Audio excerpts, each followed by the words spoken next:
Imagine plunging into the heart of the earth, where light fades, air grows cold, and the unknown beckons with eternal silence. Deep in the Caucasus Mountains of Georgia lies the Veryovkina cave, the world's deepest cave, a yawning abyss stretching over 2,200 meters into the earth. A place where only the bravest venture, it stands as both a marvel and a graveyard of human ambition. This is the story of the Veryovkina cave and a man named Sergey K, whose fate is forever entwined with its eerie, dark depths.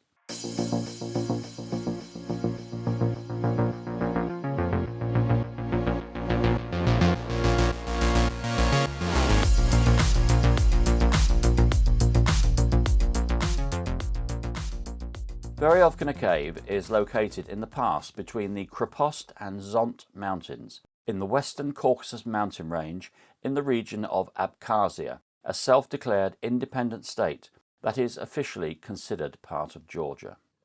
The Caucasus mountain range is home to Europe and Russia's tallest mountain, Mount Elbrus, also a UNESCO World Heritage Site, and 4 of the world's deepest caves: Snežnaja Cave, Sama Cave, Krubera Cave, otherwise known as the Cave of the Raven, which was the deepest cave until 2018, and Veryovkina Cave.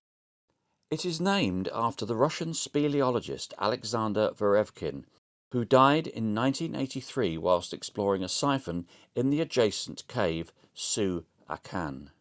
As a matter of interest, a speleologist is a scientist who studies caves, including their geology, ecosystems, and unique environments. The word comes from the Greek word speleon, meaning cave, and logi, meaning study of.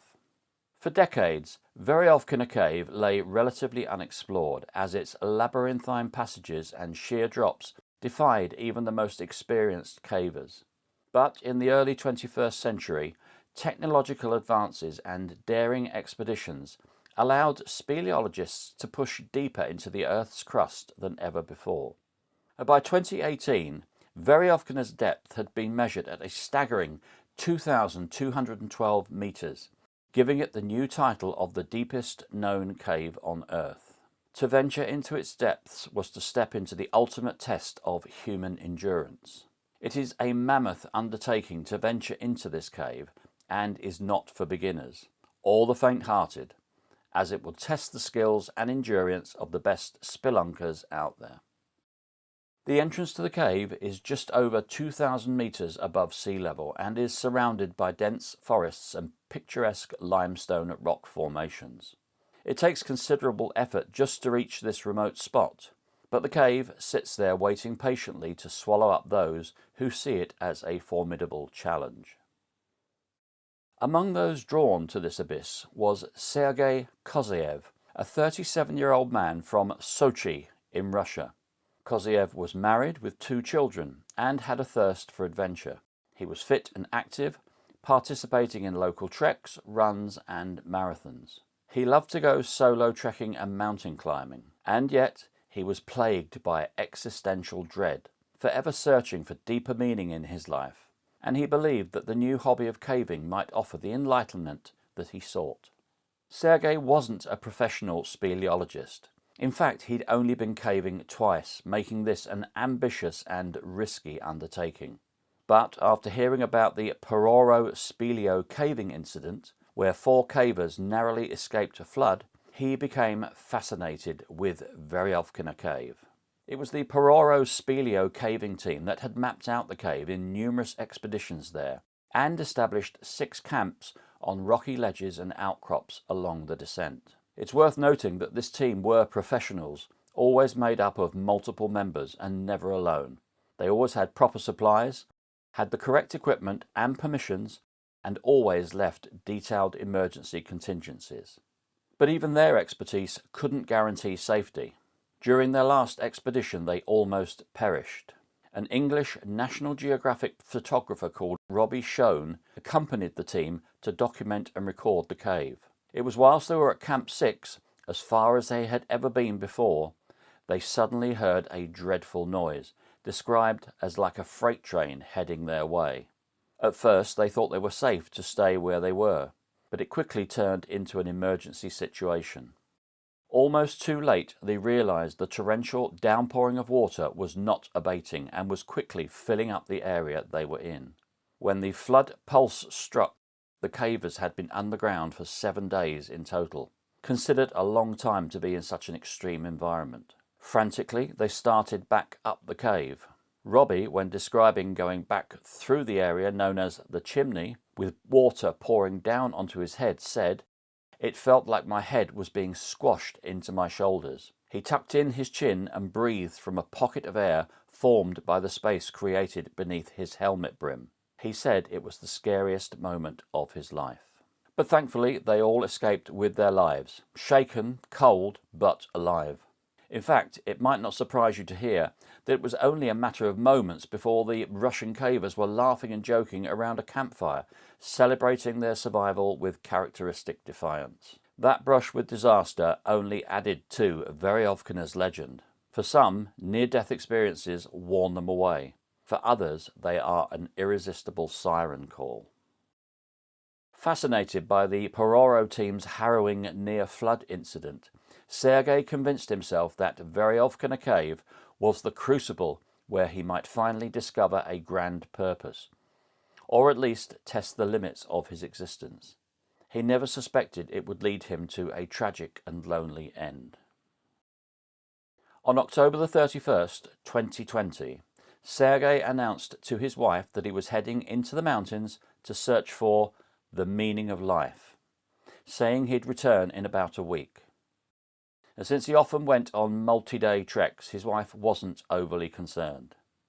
He spent months studying the cave, drawing diagrams and saving screenshots of marker points and gathering equipment. He was quite prepared and even had a checklist. But quite beyond the rational thinking of the average human being who doesn't even partake in caving activities, he did not have or did not do the following, which are considered vital for a caver's safety. Firstly, have the right equipment. Secondly, have the relevant permissions. Then have 3 sources of light and spare batteries. Not to wear cotton clothing. He didn't tell anyone where he was going or when to expect his return. And finally, the craziest lack of foresight at all, the rule is never go alone. Would you go caving alone to find the meaning of life?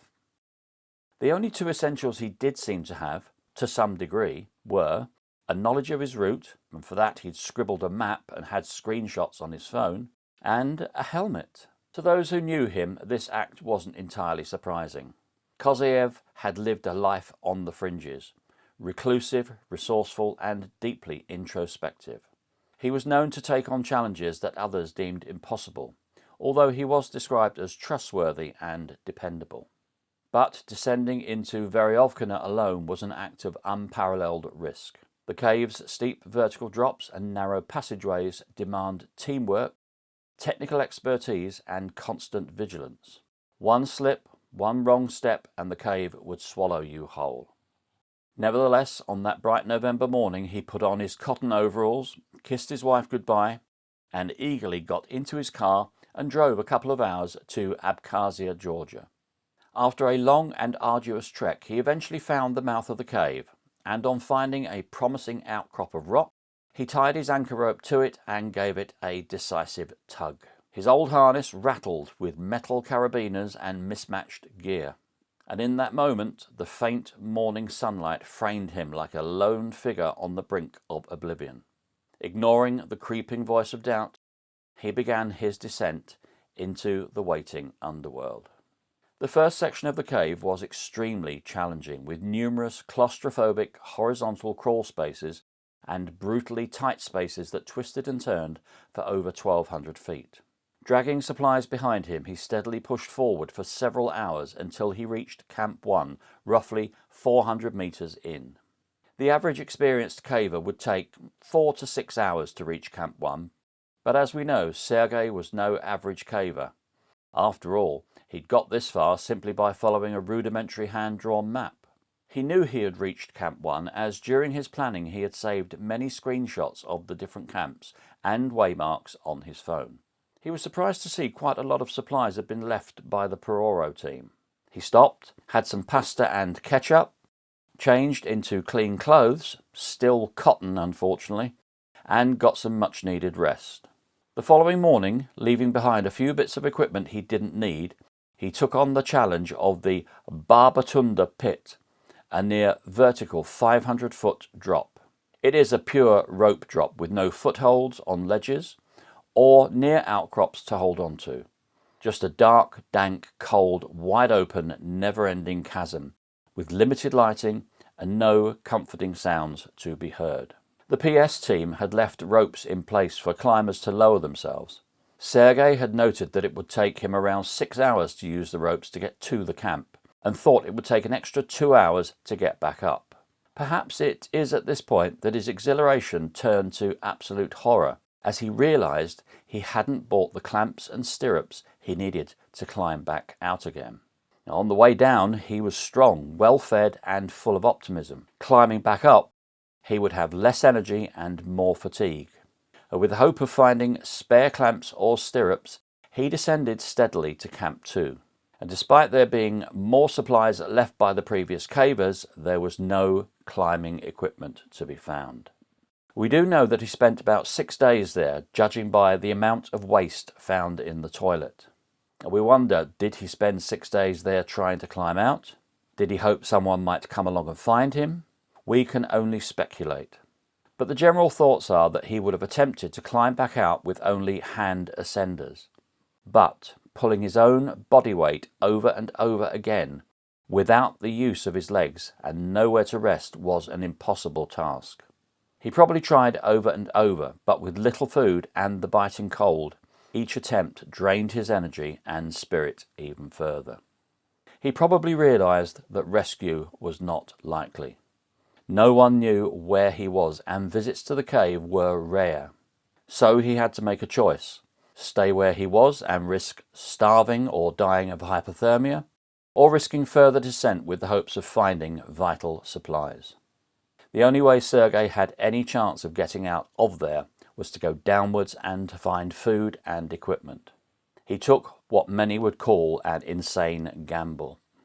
Dragging his weary body and morale, he eventually started downwards to Camp 3.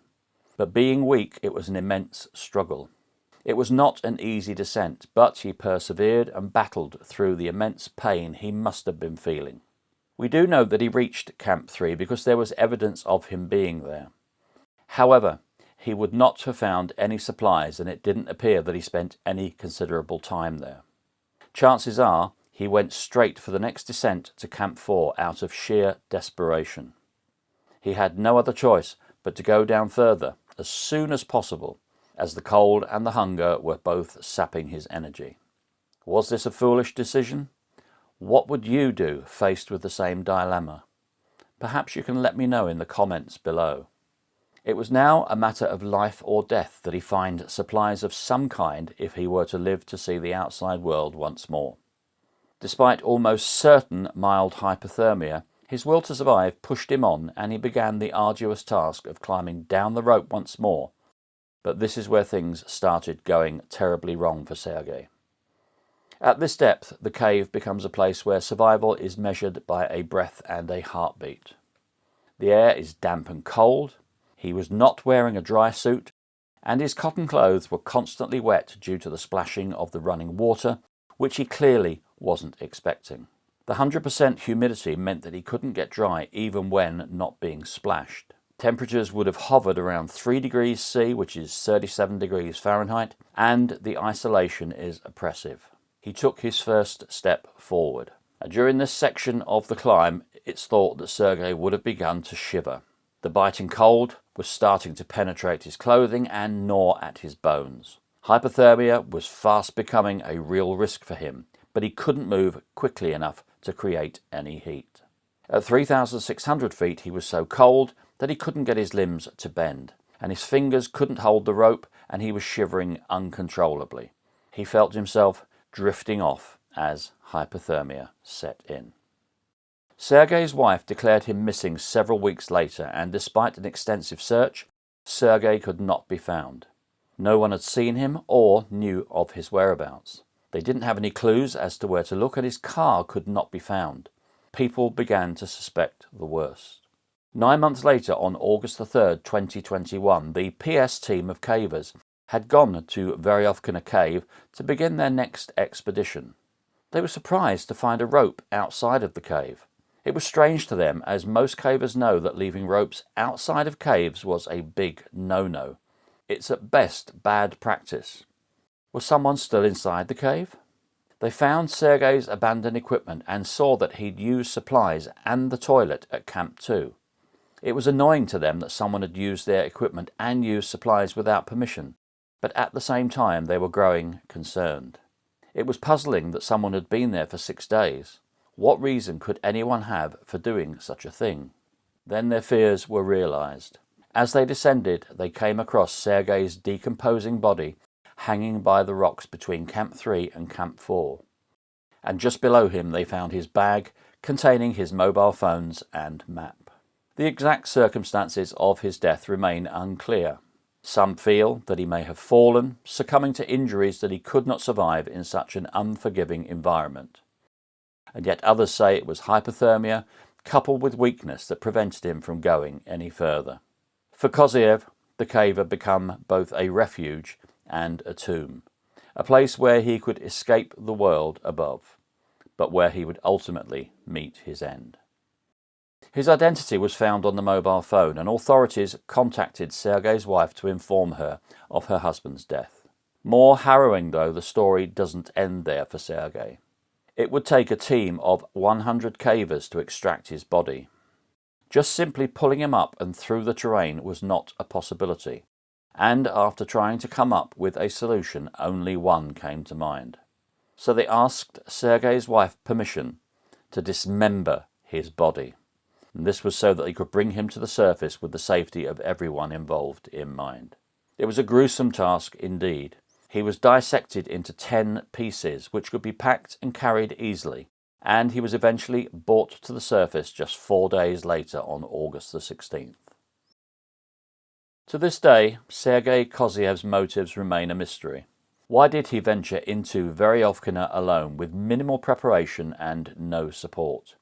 He had no proper maps, a lack of equipment, and no emergency backup plan. Some speculate he was searching for something, a spiritual connection, a test of his own limits, or perhaps an escape from a life that no longer fulfilled him. Others see his journey as an act of defiance, a man challenging nature's most formidable boundaries. What is certain is that Koziev's story is emblematic of the paradox of human ambition. The drive to explore, to push beyond what is known, is both our greatest strength and our greatest weakness. For some, the lure of the unknown is irresistible, even when the cost is everything.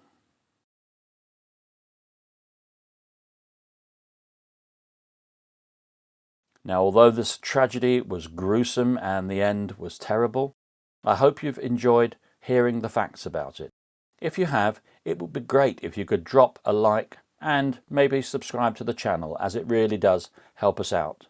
And with that, I'll say thank you, and I'll see you on the next video, and bye bye for now.